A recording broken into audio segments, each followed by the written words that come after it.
বানেশ্বৰীয়া ভাওনা কীৰ্তন সংগীত নাট একাডেমী সত্ৰীয়া শাখাৰ সহযোগত আমাৰ ইয়াত 15 দিনীয়া এটি কৰ্মশালা হ'ল অংকীয়া নাটক আমাৰ শিশুৰ পৰা যুৱকলৈকে ভালেখিনি ছাত্ৰ ছাত্ৰীয়ে ইয়াত অংশগ্ৰহণ কৰিলে আৰু মাত্ৰ 15টি দিনতে আমাৰ ল'ৰা ছোৱালীক আমাৰ শ্ৰদ্ধাৰ বৰবায়ন ভৱানন্দ বৰবায়ন ডাঙৰীয়া, পৰমানন্দ গায়ন আৰু উপেন বৰগায়ন, এই তিনিজন মানুহে আমাৰ আহি ইয়াত প্ৰশিক্ষকে ইয়াত আমাক প্ৰশিক্ষণ দিলে।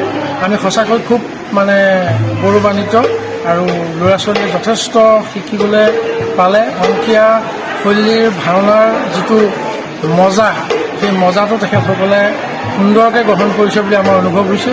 আৰু আজি যি তেওঁলোকে শেষত এই ৰাম বিজয় নাটভাগ ইয়াত কৰিলে, প্ৰত্যেকটি ল'ৰা ছোৱালীয়ে সুন্দৰকৈ তেওঁলোকৰ যিখিনি সূত্ৰধাৰৰ পৰা গায়ন বায়ন প্ৰমুখ্যে সকলোৱে সুন্দৰভাৱে কৰিবলৈ সক্ষম হৈছে বুলি আমি অনুভৱ কৰিছোঁ। আৰু আমি সঁচাকৈ যথেষ্ট আমি কৃতকাৰ্য হৈছোঁ বুলি ভাবিছোঁ। আৰু অদূৰ ভৱিষ্যতেও এনেকুৱা আমাৰ অংকীয়া নাটৰ গীত মাতৰ ওপৰত আমি কৰ্মশালা কৰিব লাগিব আৰু আশা ৰাখিছোঁ আমি সেইখিনি কৰিব পাৰিম। এইটো আমাৰ প্ৰথম পদক্ষেপ আছিলে। গতিকে আমি সঁচাকৈ খুব ভাল পাইছোঁ। জামুগুৰিয়া ৰাইজ হিচাপে আমি গৌৰৱান্বিত। ধন্যবাদ।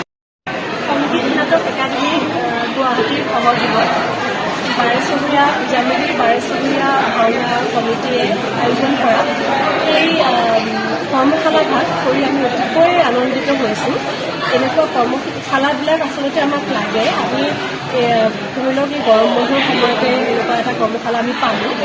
মই সীতাৰ ভাৱত অভিনয় কৰিবলৈ সুযোগ পালোঁ। সুযোগ কৰি দিলে মই ঘৰত মোৰ থাকাই নহয়, মই গৰম বন্ধত ঘৰলৈ থাকিবলৈ আহিছিলোঁ, এছাইনমেণ্ট একেবাৰে কৰিবলৈ আহিছিলোঁ। কিন্তু ইয়ালৈ আহি পেলাই মই এই পৰিৱেশটো যেতিয়া পালোঁ, সাধাৰণতে এই পৰিৱেশটো মই নাপাওঁ। ঘৰৰ পৰা দূৰত থাকোঁ, কৰি পেলাই অতিকৈ সুখী হৈছোঁ।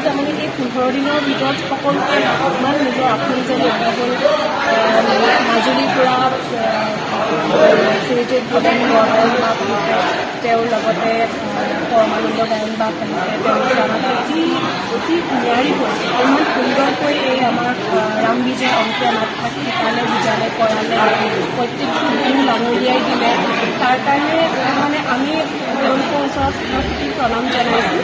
আৰু আগলৈও যাতে আমি এনেকুৱা সহজে এনেকুৱা ধৰণৰ অংকীয়া নাটক বা এনেকুৱা ধৰণৰ কৰ্মশালা আমি যাতে আগলৈও কৰিবলৈ পাৰোঁ।